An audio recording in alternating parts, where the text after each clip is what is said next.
सतनाम सतनाम। सत करतार तू ही निरंकार, तू ही निरंकार।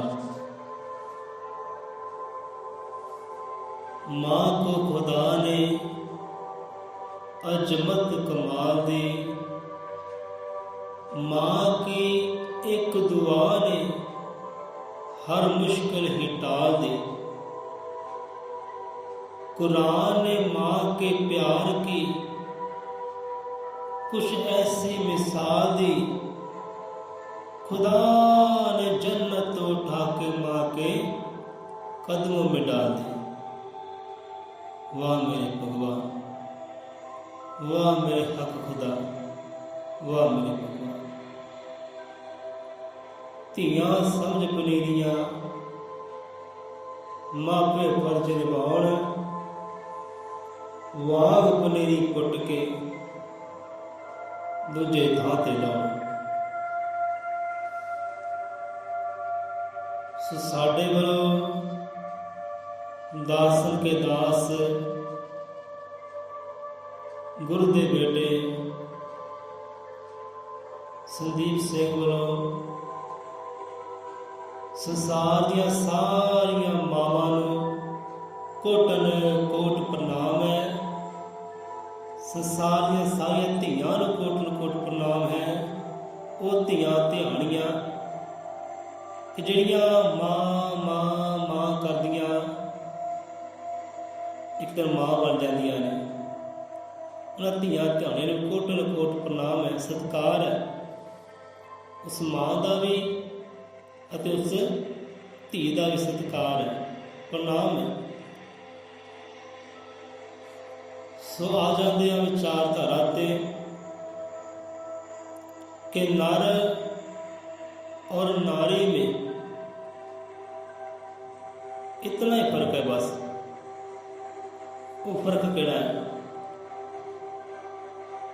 सो पहला तो आपां महापुरखां दे बचनां लवांगे। सो डॉक्टर भीमराव अंबेडकर साहब जी अपने संविधान विच अपने विचारां विच दसदे हन कि वो देश, वो कौम, वो घर कदे भी तरक्की नहीं कर सकता, कदे भी तरक्की नहीं कर सकता। ये दुनिया में अपना मान सम्मान सत्कार हासिल नहीं कर सकता कि जिस देश की, जिस घर की, जिस कौम की एक धी दिहाड़ी, एक माँ, एक औरत विद्वान ना होवे, पढ़ी लिखी ना होवे, बुद्धिमान ना होवे, वो देश, वो घर, वो कौम कदे तरक्की कर ही नहीं सकता। वो घर कदे तरक्की कर नहीं सकता। वो घर के बच्चे, वो देश के संतान, वो देश के देशवासी कदे उच्च कोटि के प्रधान नहीं बन सकते जिस घर की, जिस देश की, जिस कौम की एक औरत, एक बच्ची विद्वान ना होवे, पढ़ी लिखी ना होवे, वो कदे देश की तरक्की नहीं कर सकता, वो घर कदे तरक्की नहीं कर सकता। सो इस करके महापुरख डॉक्टर अंबेडकर राव समझाना करते हैं कि हर घर विच, हर देश विच, हर कौम विच औरत का पढ़िया लिखिया होना बहुत जरूरी है, बहुत जरूरी है घर की तरक्की वास्ते, चढ़ती कला वास्ते। एक औरत का पढ़िया लिखिया होना जरूरी है, क्योंकि औरत पढ़ेगी, संस्कारी होएगी तो अपने बच्चों को, धीआं को, पुत्रां को संस्कार दे सकती है, वो विद्या दे सकती है, समझा सकती है कि बेटा ये मार्ग सच दा है, ये मार्ग झूठ दा है। कि जिस घर की औरत, देश की औरत पढ़ी लिखी विद्वान होवे, वो देश तरक्की करेगा, वो घर तरक्की करेगा, वो कौम तरक्की करेगी जिस कौम की औरत पढ़ी लिखी हो, विद्वान होवे। ਸੋ ਵਿਚਾਰ ਹੈ, ਦੇਖੋ ਅੱਜ ਵੀ ਬੇਟੇ ਅਤੇ ਬੇਟੀ ਅੰਦਰ ਫਰਕ ਕੀਤਾ ਜਾਂਦਾ ਹੈ, ਪਰ ਗੁਰੂਆਂ ਦੀ ਬਾਣੀ ਸਾਨੂੰ ਇਹ ਸਮਝਾਉਂਦੀ ਹੈ ਕਿ ਨਰ ਔਰ ਨਾਰੀ ਦੋਵੇਂ ਉੱਤਮ ਹੈ, ਸ੍ਰੇਸ਼ਟ ਹੈ। ਇਹ ਨਰ, ਇਹ ਮਨੁੱਖ ਸਾਰੀਆਂ ਜੋਨਾਂ ਦਾ, 1,84 ਜੀਵ ਦਾ ਸਰਦਾਰ ਹੈ, ਪ੍ਰਧਾਨ ਹੈ, ਅਤੇ ਸਰਦਾਰਨੀ ਹੈ ਔਰਤ। ਬੰਦਾ ਸਰਦਾਰ ਹੈ ਅਤੇ ਔਰਤ ਸਰਦਾਰਨੀ ਹੈ 1,84 ਜੂਨਾਂ ਦੀ। ਅਤੇ ਉਹ ਕਾਰਜ ਜੋ ਇੱਕ ਬੰਦਾ ਕਰ ਸਕਦਾ ਹੈ, ਉਹ ਸਾਰੇ ਕਾਰਜ ਇੱਕ ਔਰਤ ਵੀ ਕਰ ਸਕਦੀ ਹੈ। ਇਹ ਹੱਕ ਉਸ ਨੂੰ ਵੀ ਹੈ। ਬੰਦਾ ਵੀ ਭਗਤੀ ਕਰ ਸਕਦਾ ਹੈ, ਸਿਮਰਨ ਕਰ ਸਕਦਾ ਹੈ, ਧਾਰਮਿਕ ਸਥਾਨ 'ਤੇ ਜਾ ਸਕਦਾ ਹੈ, ਧਾਰਮਿਕ ਸਥਾਨ 'ਤੇ ਆ ਸਕਦਾ ਹੈ। ਇੱਕ ਔਰਤ ਵੀ ਬੰਦਗੀ ਕਰ ਸਕਦੀ ਹੈ, ਸਿਮਰਨ ਕਰ ਸਕਦੀ ਹੈ, ਧਾਰਮਿਕ ਸਥਾਨ 'ਤੇ ਬੈਠ ਕੇ ਬਾਣੀ ਵਿਚਾਰ ਸਕਦੀ ਹੈ, ਆ ਸਕਦੀ, ਜਾ ਸਕਦੀ। ਇਹ ਉਹਨੂੰ ਹੱਕ ਹੈ ਕਿ ਪਰਮਾਤਮਾ ਘਰ ਵਿੱਚ ਗੁਰੂਆਂ ਦੀ ਬਾਣੀ ਵਿੱਚ ਕੋਈ ਫਰਕ ਨਹੀਂ ਹੈ। ਦੋਵੇਂ ਉੱਤਮ ਹੈ, ਸ੍ਰੇਸ਼ਟ ਹੈ, ਸਰਦਾਰ ਹੈ, ਸਰਦਾਰਨੀ ਹੈ। 1,84 ਜੀਵਾਂ ਨੂੰ ਆਪਣੇ ਵਸ ਅੰਦਰ ਕਰਨ ਵਾਲੇ ਦੋਨੇ ਹੀ ਹੈ, ਨਰ ਔਰ ਨਾਰੀ। ਸੋ ਭੇਦਭਾਵ ਕੀਤੇ ਜਾਂਦੇ ਹਨ। ਦੇਖੋ, ਕਿਸੇ ਧਨਾੜ ਦੇ ਘਰ, ਕਿਸੇ ਸ਼ਾਹੂਕਾਰ ਦੇ ਘਰ, ਸੇਠ ਦੇ ਘਰ ਪੁੱਤਰ ਪੈਦਾ ਹੁੰਦਾ ਹੈ ਤਾਂ ਕਿੱਦਾਂ ਮਠਿਆਈਆਂ ਵੰਡੀਆਂ ਜਾਂਦੀਆਂ ਹਨ, ਕਿੱਦਾਂ ਕਿੰਨਰਾਂ ਨੂੰ ਲੱਖ ਰੁਪਈਆ ਵਧਾਈ ਦਿੱਤੀ ਜਾਂਦੀ ਹੈ, ਚਾਂਦੀ ਸੋਨੇ ਦੀਆਂ ਚੈਨੀਆਂ ਦਿੱਤੀਆਂ ਜਾਂਦੀਆਂ ਹਨ, ਖੂਬ ਰੌਣਕਾਂ ਹੁੰਦੀਆਂ, ਮਸਤੀਆਂ ਹੁੰਦੀਆਂ, ਵਾਜੇ ਗਾਜੇ ਵੱਜਦੇ ਨੇ, ਢੋਲ ਢਮੱਕੇ ਵੱਜਦੇ ਨੇ। ਅਤੇ ਜਦੋਂ ਸੇਠ ਦੇ ਘਰ, ਸ਼ਾਹੂਕਾਰ ਦੇ ਘਰ ਕੋਈ ਧੀ ਜਨਮ ਲੈਂਦੀ ਹੈ ਤਾਂ ਸੇਠ ਦੇ ਕੋਲੋਂ ਇੱਕ ਮਠਿਆਈ ਦੀ ਮਿਸ਼ਰੀ ਨਹੀਂ ਸਰਦੀ, ਇੱਕ ਲੱਡੂ ਨਹੀਂ ਸਰਦਾ। ਇਹ ਕਿਉਂ? ਫਿਰ ਭੇਦਭਾਵ ਹੋਇਆ ਕਿ ਨਹੀਂ ਹੋਇਆ? ਹੋਇਆ। ਇਹ ਭੇਦਭਾਵ ਹੈ। ਜੇ ਲੜਕੀ ਜਨਮ ਲੈਂਦੀ ਹੈ ਉਦੋਂ ਮਠਾਈਆਂ ਕਿਉਂ ਨਹੀਂ ਵੰਡੀਆਂ ਜਾਂਦੀਆਂ, ਵਾਜੇ ਗਾਜੇ ਕਿਉਂ ਨਹੀਂ ਵੱਜਦੇ, ਵਧਾਈਆਂ ਕਿਉਂ ਨਹੀਂ ਦਿੱਤੀ ਜਾਂਦੀਆਂ? ਹੁਣ ਮਹਾਂਪੁਰਖ ਸਾਡੇ ਬਜ਼ੁਰਗ ਵੀ ਕਹਿੰਦੇ ਆਏ ਹਨ ਕਿ ਹੋਇਆ ਕਿ ਜੇ ਧੀ ਜੰਮ ਪਈ ਕੁੱਖ ਸੁਲੱਖਣੀ ਹੋਈ। ਕਹਿੰਦੇ ਹੋਇਆ ਕਿ ਜੇ ਧੀ ਜੰਮ ਪਈ ਕੁੱਖ ਸੁਲੱਖਣੀ ਹੋਈ, ਕਿ ਕੁੱਖ ਨੂੰ ਭਾਗ ਲੱਗੇ ਨੇ, ਹਰੀ ਭਰੀ ਹੋਈ ਹੈ ਉਹ ਕੁੱਖ, ਉਹ ਪੇਟ, ਉਹ ਔਰਤ। ਫਿਰ ਕੀ ਹੋਇਆ ਜੇ ਧੀ ਜੰਮ ਪਈ ਹੈ ਤਾਂ ਮਿਠਾਈਆਂ ਵੰਡੋ, ਖੁਸ਼ੀਆਂ ਮਨਾਓ, ਇਹ ਸਕਾਰ ਲక్ష్ਮੀ ਆਈ। ਸਾਡੇ ਬਜ਼ੁਰਗਾਂ ਦਾ ਕਹਿਣਾ ਹੈ, ਮਹਾਂਪੁਰਖਾਂ ਦਾ ਕਹਿਣਾ ਹੈ ਕਿ ਧੀ ਜੰਮੀ ਵੰਡੋ ਮਠਿਆਈ, ਇਹ ਸਕਾਰ ਲక్ష్ਮੀ ਆਈ। ਸਕਾਰ ਕਿ ਸਾਖਸ਼ਾਤ, ਇਹ ਲక్ష్ਮੀ ਦਾ ਰੂਪ ਹੈ, ਇਹ ਸੁੱਖ ਹੈ, ਇਹ ਧਨ ਹੈ। ਲక్ష్ਮੀ ਕਹਿੰਦੇ ਨੇ ਸੁੱਖ ਨੂੰ ਕਿ ਧੀ ਧਿਆਣੀ ਸੁੱਖ ਲੈ ਕੇ ਆਈ ਹੈ, ਧਨ ਲੈ ਕੇ ਆਈ ਹੈ, ਬਰਕਤਾਂ ਲੈ ਕੇ ਆਈ ਹੈ। ਮਿਠਾਈਆਂ ਵੰਡੋ, ਇਹ ਸਾਡੇ ਬਜ਼ੁਰਗ ਕਹਿੰਦੇ ਆਏ ਹਨ। ਹੁਣ ਸੇਠਾਂ ਦੇ ਘਰਾਂ ਵਿੱਚ, ਸ਼ਾਹੂਕਾਰਾਂ ਦੇ ਘਰਾਂ ਵਿੱਚ ਭਾਵੇਂ ਭੇਦਭਾਵ ਹੋਣ ਲੜਕੀ ਨੂੰ ਲੈ ਕੇ, ਪਰ ਇੱਥੇ ਵਿਚਾਰ ਕਰੀਏ, ਦੇਖੀਏ ਉਹਨਾਂ ਕੱਖਾਂ ਦੀ ਕੁਲੀਆਂ ਦੇ ਵੱਲ, ਉਹਨਾਂ ਕੱਖਾਂ ਦੀ ਕੁਲੀਆਂ ਵੱਲ ਵੇਖੀਏ। ਅਤੇ ਉਹ ਲੋਕ ਜਿਹੜਾ ਨਿਮਾਣੇ ਕਿਹਾ ਜਾਂਦਾ ਹੈ, ਗਰੀਬ ਕਿਹਾ ਜਾਂਦਾ ਹੈ, ਉਹ ਤਾਂ ਭੇਦਭਾਵ ਕਰਦੇ ਨਹੀਂ ਹੈ।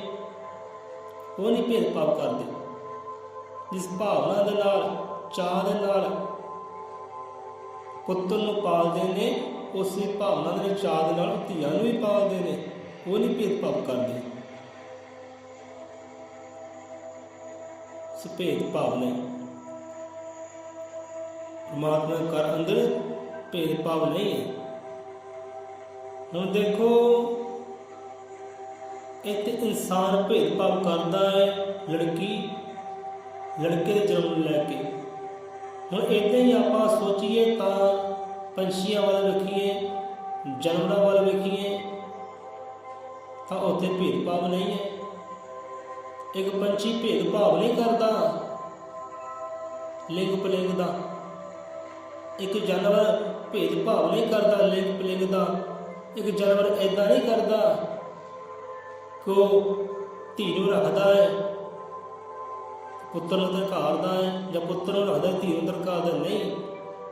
ਉਹ ਧੀ ਨੂੰ ਵੀ ਪਾਲਦਾ ਹੈ ਤੇ ਪੁੱਤ ਨੂੰ ਵੀ ਪਾਲਦਾ ਹੈ।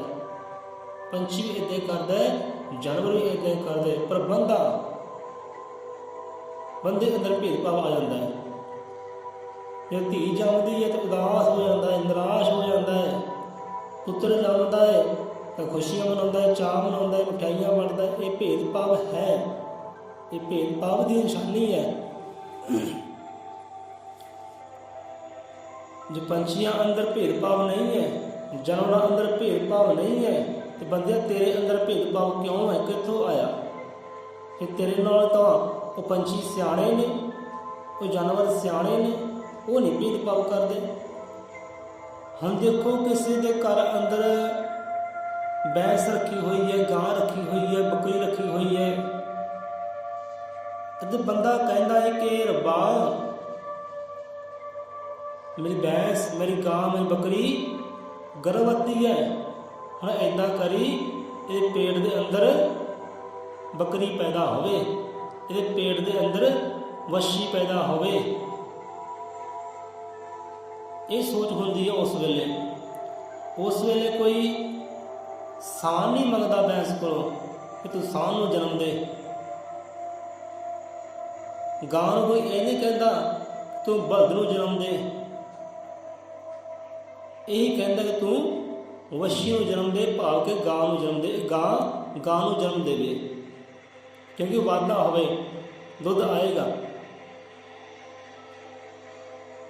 ਪਰ ਇਹੀ ਗੱਲ ਜਦੋਂ ਇਨਸਾਨਾਂ ਵੱਲ ਆਉਂਦੀ ਹੈ ਤਾਂ ਇੱਕ ਔਰਤ ਕਹਿੰਦੀ ਹੈ ਕਿ ਮੇਰੀ ਨੌਂ ਰਾਣੀ ਦੀ ਕੁੱਖ ਅੰਦਰ ਪੁੱਤਰ ਪੈਦਾ ਹੋਵੇ, ਧੀ ਨਾ ਪੈਦਾ ਹੋਵੇ। ਇੱਧਰ ਪੁੱਤ ਮੰਗਦੇ ਆ, ਜਦੋਂ ਜਾਨਵਰਾਂ ਵੱਲ ਖਿਆਲ ਜਾਂਦਾ, ਜਾਨਵਰਾਂ ਵੱਲ ਸੋਚ ਜਾਂਦੀ ਹੈ, ਤੇ ਜਿਹਨਾਂ ਦੇ ਘਰ ਪਾਲਤੂ ਜਾਨਵਰ ਨੇ ਉੱਥੇ ਉਹ ਪੁੱਤ ਨਹੀਂ ਮੰਗਦੇ, ਉੱਥੇ ਉਹ ਧੀ ਮੰਗਦੇ ਆ। ਉੱਥੇ ਬਲਦ ਨਹੀਂ ਮੰਗਦੇ ਕਿ ਸਾਡੀ ਗਊ ਦੇ ਪੇਟ 'ਚ ਬਲਦ ਪੈਦਾ ਹੋਵੇ, ਕਹਿੰਦੇ ਵੀ ਗਾਂ ਹੀ ਪੈਦਾ ਹੋਵੇ, ਵੱਛੀ ਪੈਦਾ ਹੋਵੇ। ਜਦੋਂ ਸੰਸਾਰ ਵੱਲ ਵੇਖਦੇ ਆ ਤਾਂ ਇੱਕ ਸੱਸ ਨੌਂ ਨੂੰ ਕਹਿੰਦੀ ਹੈ ਤੇਰੀ ਕੁੱਖ 'ਚ ਪੁੱਤਰ ਪੈਦਾ ਹੋਵੇ, ਧੀਆਂ ਪੈਦਾ ਹੋਵੇ। ਇਹ ਕਿਉਂ? ਇਹ ਭੇਦ ਭਾਵ ਹੈ, ਇਹ ਭੇਦ ਭਾਵ ਦੀ ਨਿਸ਼ਾਨੀ ਹੈ। ਜੇ ਪੰਛੀ ਭੇਦ ਭਾਵ ਨਹੀਂ ਕਰਦੇ, ਆਪਣੇ ਬੱਚਿਆਂ ਨੂੰ ਪਾਲਦੇ ਨੇ, ਜਾਨਵਰ ਭੇਦ ਭਾਵ ਨਹੀਂ ਕਰਦੇ, ਬੱਚਿਆਂ ਨੂੰ ਪਾਲਦੇ ਨੇ, ਇੱਕੋ ਜਿਹਾ ਪ੍ਰੇਮ ਦਿੰਦੇ ਨੇ, ਤੇ ਬੰਦਿਆਂ ਤੇਰੇ ਅੰਦਰ ਭੇਦ ਭਾਵ ਕਿੱਥੋਂ ਆਇਆ? ਕਿੱਥੋਂ ਆਇਆ ਭੇਦ ਭਾਵ? ਜੇ ਚਾਅ ਦੇ ਨਾਲ ਪੁੱਤਰ ਨੂੰ ਪਾਲਦਾ ਹੈ ਨਾ, ਉਹ ਚਾਅ ਦੇ ਨਾਲ ਧੀ ਨੂੰ ਵੀ ਪਾਲਣਾ ਕਰ, ਉਹਨੂੰ ਪੜ੍ਹਾ, ਉਹਨੂੰ ਲਿਖਾ, ਉਹਨੂੰ ਵਿਦਵਾਨ ਬਣਾ, ਬੁੱਧੀਮਾਨ ਬਣਾ। ਹੁਣ ਦੇਖੋ ਬੱਚਾ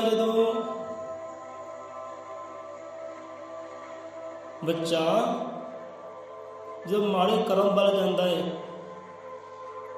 ਜਦੋਂ ਮੱਥੇ ਤੇ ਦਾਗ ਬਣ ਜਾਂਦਾ ਹੈ, ਤਾਂ ਉਸ ਅੰਦਰ ਬੱਚੇ ਦਾ ਕੀ ਕਸੂਰ ਹੁੰਦਾ ਹੈ? ਮਾਈ ਬਾਪ ਸੋਚੇ, ਕਿਉਂਕਿ ਦੋਸ਼ ਮਾਈ ਬਾਪ ਦਾ ਹੀ ਹੋ ਸਕਦਾ ਹੈ। ਜਦੋਂ ਕੋਈ ਬੱਚਾ, ਕੋਈ ਬੱਚੀ ਮੱਥੇ ਤੇ ਦਾਗ ਬਣ ਜਾਂਦਾ ਹੈ, ਇਹੋ ਜਿਹਾ ਕਰਮ ਕਰ ਬੈਠਦਾ ਹੈ, ਤਾਂ ਉੱਥੇ ਬੱਚੇ ਦਾ ਦੋਸ਼ ਨਹੀਂ ਹੁੰਦਾ, ਉੱਥੇ ਕਿਤੇ ਨਾ ਕਿਤੇ ਮਾਈ ਬਾਪ ਦਾ ਵੀ ਦੋਸ਼ ਹੁੰਦਾ ਹੈ। ਕਿਉਂਕਿ ਉਹ ਚੰਗੇ ਸੰਸਕਾਰ ਬੱਚੇ ਨੂੰ ਦੇ ਹੀ ਨਹੀਂ ਪਾਉਂਦੇ, ਤੇ ਬੱਚਾ ਜਿਹੜਾ ਵਿਗੜ ਜਾਂਦਾ ਹੈ, ਬੁਰਾ ਹੋ ਜਾਂਦਾ ਹੈ। ਉਹ ਚੰਗੇ ਸੰਸਕਾਰ ਬੱਚੇ ਨੂੰ ਦੇ ਨਹੀਂ ਪਾਉਂਦੇ, ਚੰਗੀ ਵਿਦਿਆ ਦੇ ਨਹੀਂ ਪਾਉਂਦੇ, ਚੰਗੀ ਸੋਚ ਚੰਗੇ ਵਿਚਾਰ ਦੇ ਨਹੀਂ ਪਾਉਂਦੇ, ਬੱਚਾ ਵਿਗੜ ਜਾਂਦਾ ਹੈ। ਸੋ ਬੱਚੇ ਨੂੰ ਚੰਗੇ ਸੰਸਕਾਰ ਦੇਈਏ, ਚਾਹੇ ਪੁੱਤਰ ਹੈ ਚਾਹੇ ਧੀ ਹੈ, ਉਹ ਚੰਗੀ ਵਿਦਿਆ ਦੇਈਏ ਅਤੇ ਖਿਆਲ ਰੱਖੀਏ ਕਿ ਉਹਦੀ ਸੰਗਤ ਕਿਹੋ ਜਿਹੀ ਹੈ, ਬੁਰੀ ਸੰਗਤ ਵਿੱਚ ਉਹ ਨਾ ਜਾਵੇ। ਇਹ ਖਿਆਲ ਰੱਖੀਏ ਕਿਸ ਦੇ ਨਾਲ ਸਾਡੇ ਬੱਚੇ ਦਾ ਮੇਲ ਮਿਲਾਪ ਹੈ, ਉਹ ਸੰਗਤ ਕਿਹੋ ਜਿਹੀ ਕਰਦਾ ਹੈ, ਚੰਗੀ ਕਰਦਾ ਹੈ ਮਾੜੀ ਕਰਦਾ ਹੈ, ਸੋਚ ਰੱਖੀਏ, ਵਿਚਾਰ ਰੱਖੀਏ। ਜੇ ਬੁਰੀ ਸੰਗਤ ਨਾਲ ਜੁੜਿਆ ਹੈ ਤਾਂ ਰੋਕੀਏ, ਚੰਗੀ ਸੰਗਤ ਵੱਲ ਤੋਰੀਏ। ਇਹ ਮਾਪਿਆਂ ਦਾ ਵੀ ਇੱਥੇ ਫਰਜ਼ ਬਣਦਾ ਹੈ, ਅਧਿਕਾਰ ਹੈ ਮਾਪਿਆਂ ਦਾ ਵੀ ਕਿ ਉਹ ਬੱਚਿਆਂ ਨੂੰ ਚੰਗੇ ਸੰਸਕਾਰ ਦੇਣ। ਜਿਨ੍ਹਾਂ ਨੂੰ ਚੰਗੇ ਸੰਸਕਾਰ ਨਹੀਂ ਨਾ ਮਿਲਦੇ ਘਰ ਵਿੱਚੋਂ ਤਾਂ ਬੱਚੇ ਵਿਗੜੀ ਜਾਂਦੇ ਨੇ, ਚਾਹੇ ਉਹ ਧੀ ਹੋਵੇ ਚਾਹੇ ਪੁੱਤਰ ਹੋਵੇ, ਉਹ ਮੱਥੇ ਦੇ ਦਾਗ ਬਣ ਹੀ ਜਾਂਦੇ ਨੇ। ਜਿਹਨਾਂ ਘਰ ਅੰਦਰੋਂ ਚੰਗੇ ਸੰਸਕਾਰ, ਚੰਗੀ ਵਿਦਿਆ, ਚੰਗੀ ਬੁੱਧੀ, ਚੰਗੀ ਸੰਗਤ ਨਹੀਂ ਮਿਲਦੀ। ਇੱਥੇ ਮਾਪਿਆਂ ਦਾ ਵੀ ਦੋਸ਼ ਹੈ, ਮਾਪਿਆਂ ਦਾ ਵੀ ਦੋਸ਼ ਹੈ, ਬੱਚੇ ਦਾ ਦੋਸ਼ ਨਹੀਂ ਹੈ। ਕਿ ਧੀ ਜੰਮ ਪਈ ਹੈ ਇਹਦੇ ਮੱਥੇ ਦਾਗ ਲਾਏਗੀ, ਇਹੀ ਸੋਚ ਹੁੰਦੀ ਹੈ ਜ਼ਿਆਦਾਤਰ ਲੋਕਾਂ ਦੀ। ਪਰ ਚੰਗੇ ਸੰਸਕਾਰ ਦਿੱਤੇ ਹੋਣ, ਚੰਗੀ ਵਿਦਿਆ ਦਿੱਤੀ ਹੋਵੇ, ਚੰਗੀ ਸੰਗਤ ਨਾਲ ਮੇਲ ਮਿਲਾਪ ਕਰਾਇਆ ਹੋਵੇ ਤਾਂ ਬੱਚਾ ਕੋਈ ਵੀ ਮੱਥੇ ਦਾਗ ਨਹੀਂ ਲਾਉਂਦਾ, ਸਗੋਂ ਮੱਥੇ ਦਾਗ ਜਿਹੜੇ ਉਹ ਧੋ ਦਿੰਦਾ ਹੈ ਉਹ। ਸੋ ਭੇਦਭਾਵ ਨਹੀਂ ਹੈ ਗੁਰੂਆਂ ਦੀ ਬਾਣੀ ਅੰਦਰ, ਪਰਮਾਤਮਾ ਦੇ ਘਰ ਦੇ ਅੰਦਰ ਭੇਦਭਾਵ ਬਿਲਕੁਲ ਵੀ ਨਹੀਂ ਹੈ।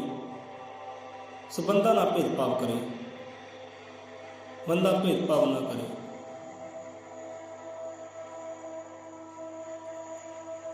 ਸੋ ਚਾਰ ਮਹਾਂਪੁਰਖਾਂ ਦੇ ਬਹੁਤ ਬਹੁਤ ਪਿਆਰੇ ਨੇ। ਹੁਣ ਦੇਖੋ,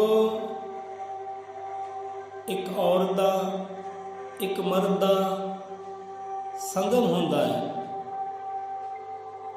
ਜੇ ਪਹਿਲਾਂ ਇਹ ਵਿਚਾਰ ਕੀਤੇ कि नर और नारी में इतना ही फर्क है, बस वो फर्क केड़ा है? फर्क यो है कि नारी संसार को जन्म दिंदी है, बच्चे को जन्म दिंदी है, अपने पेट अंदर उस संसार को पालती है, बच्चे को पालती है। बस यही फर्क है बंदे अंदर ते नारी अंदर, यही फर्क है। ये कर्म बंदा नहीं कर सकता। बंदा अपने पेट अंदर बच्चे को पाल नहीं सकता, बस यही फर्क है, और कोई भी फर्क नहीं है। जो बंदा कार्य कर सकता है औरत भी कर सकती है, जो बंदा खा सकता है औरत भी खा सकती है, जो बंदा पी सकता है वो औरत भी पी सकती है। जिहड़ी खेड बंदा खेड सकता है वो औरत भी खेड सकती है। अज मिसाल है, तुसीं वेखो, झाती मारो संसार अंदर, विचार करो। रैसलिंग खेड है, रैसलिंग खेड दे अंदर मर्द भी कुश्तियां करते हैं, लड़ते हैं, भिड़ते हैं, एक दूजे के नाल हार जित होंदी है।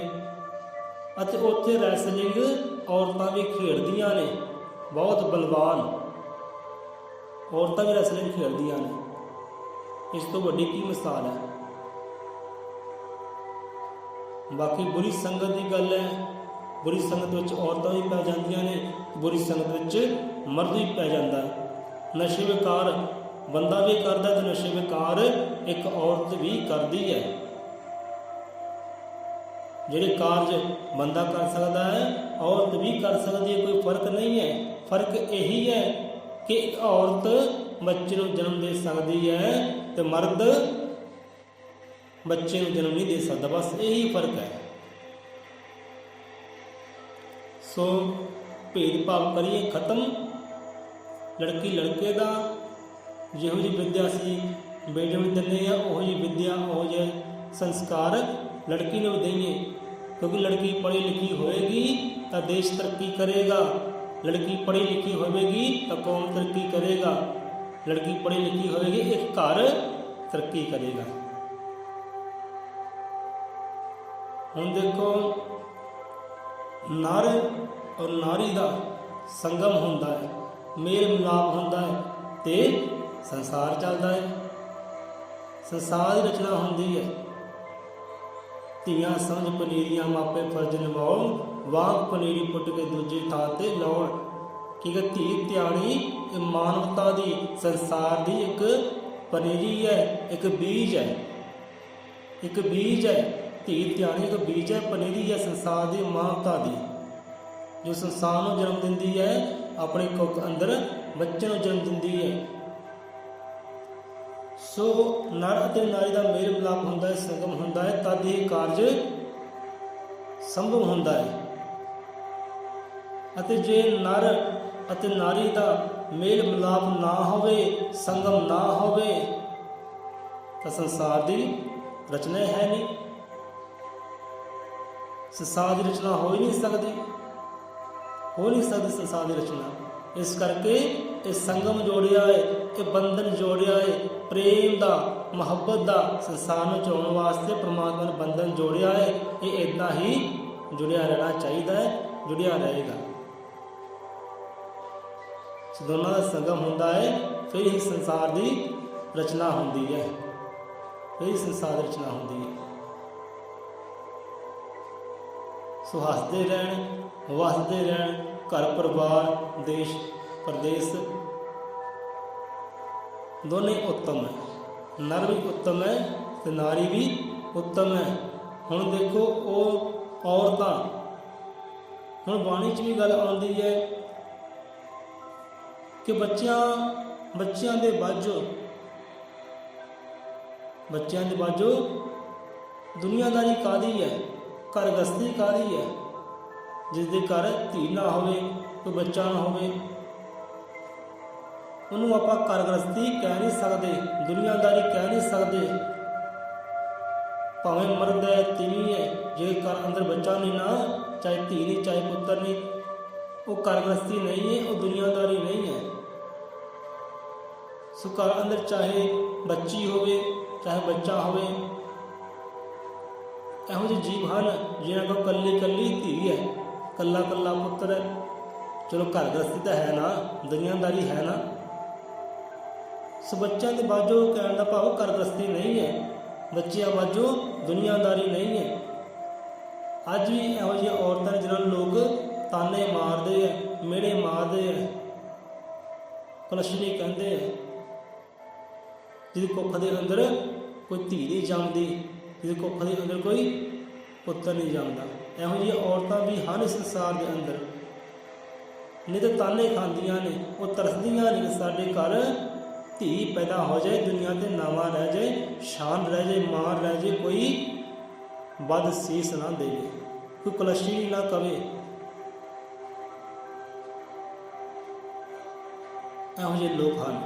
ਸੋ ਮਹਾਰਾਜ ਅਰਦਾਸ ਬੇਨਤੀ ਕਰਦੇ ਹਾਂ ਪਰਮ ਪਿਤਾ ਪਰਮਾਤਮਾ ਅੱਗੇ, ਸਤਿਗੁਰਾਂ ਅੱਗੇ ਕਿ ਦਾਤਾ ਜੀ, ਘਰਾਂ ਦੇ ਅੰਦਰ ਧੀਆਂ ਪੁੱਤਰਾਂ ਦੇ ਦੀਪਕ ਰੌਸ਼ਨ ਰਹਿਣ, ਚਿਰਾਗ ਜਲਦੇ ਰਹਿਣ, ਧੀਆਂ ਪੁੱਤਰ ਹੱਸਦੇ ਰਹਿਣ, ਵਸਦੇ ਰਹਿਣ। ਅਰਦਾਸ ਬੇਨਤੀ ਪਰਮਾਤਮਾ ਅੱਗੇ ਕਿ ਭੇਦਭਾਵ ਖਤਮ ਹੋਵੇ, ਪਰਮਾਤਮਾ ਦਾ ਵਾਸਾ ਹੋਵੇ ਹਰ ਘਰ ਦੇ ਅੰਦਰ, ਹਰ ਘਰ ਦੇ ਅੰਦਰ ਸਤਿਗੁਰ ਦਾ ਵਾਸਾ ਹੋਵੇ ਤੇ ਭੇਦਭਾਵ ਸਦਾ ਵਾਸਤੇ ਖਤਮ ਹੋਵੇ। ਬੱਚਿਆਂ ਬਾਝੋਂ ਇਸਤਰੀ, ਫਲਦੇ ਬਾਝੋਂ ਰੁੱਖ, ਗਿਆਨ ਵਿਹੂਣਾ ਆਦਮੀ, ਕਿ ਚੋਟਾਂ ਸਹੇ ਮਨੁੱਖ। ਵਿਚਾਰ ਕਰ ਲਵੋ। ਮਹਾਰਾਜ ਸਮਝਾਉਂਦੇ ਨੇ ਕਿ ਬੱਚਿਆਂ ਬਾਝੋਂ ਇਸਤਰੀ, ਫਲਦੇ ਬਾਝੋਂ ਰੁੱਖ, ਗਿਆਨ ਵਿਹੂਣਾ ਆਦਮੀ, ਚੋਟਾਂ ਸਹੇ ਮਨੁੱਖ। ਜਿਵੇਂ ਅਗਿਆਨੀ ਪੁਰਖ ਨੂੰ ਹਰ ਦਲ ਤੋਂ, ਹਰ ਘਰ ਤੋਂ ਚੋਟਾਂ ਪੈਂਦੀਆਂ ਨੇ, ਧਰਕਾਰਾਂ ਪੈਂਦੀਆਂ ਨੇ, ਦੁੱਖ ਮਿਲਦੇ ਨੇ, ਕਿ ਜਿਵੇਂ ਜਿਸ ਰੁੱਖ ਨੂੰ ਫਲ ਨਹੀਂ ਲੱਗਦਾ, ਉਸ ਰੁੱਖ ਨੂੰ ਕੋਈ ਘਰ 'ਚ ਪਾਲਦਾ ਨਹੀਂ ਹੈ, ਕੱਟ ਦਿੰਦੇ ਨੇ, ਵੱਢ ਦਿੰਦੇ ਨੇ, ਬਾਲ ਦਿੰਦੇ ਨੇ, ਜਾਲ ਦਿੰਦੇ ਨੇ। ਅਗਰ ਜਿਹਨੂੰ ਫਲ ਲੱਗਦੇ ਹੈ ਨਾ, ਉਹਨੂੰ ਸਾਂਭ ਰੱਖਿਆ ਜਾਂਦਾ ਹੈ, ਉਹਨੂੰ ਪਾਲਿਆ ਜਾਂਦਾ ਹੈ ਕਿ ਇਹਨੂੰ ਫਲ ਲੱਗਦੇ ਹੈ। ਉਹਦੀ ਟਾਹਣੀ ਵੀ ਟੁੱਟ ਜਾਏ ਨਾ ਹਵਾ ਦੇ ਝੋਕੇ ਦੇ ਨਾਲ, ਤਾਂ ਬੰਦੇ ਨੂੰ ਦੁੱਖ ਹੁੰਦਾ ਹੈ ਕਿ ਮੇਰਾ ਫਲਦਾਰ ਰੁੱਖ ਟੁੱਟ ਗਿਆ ਹੈ, ਦੁੱਖ ਹੁੰਦਾ ਹੈ।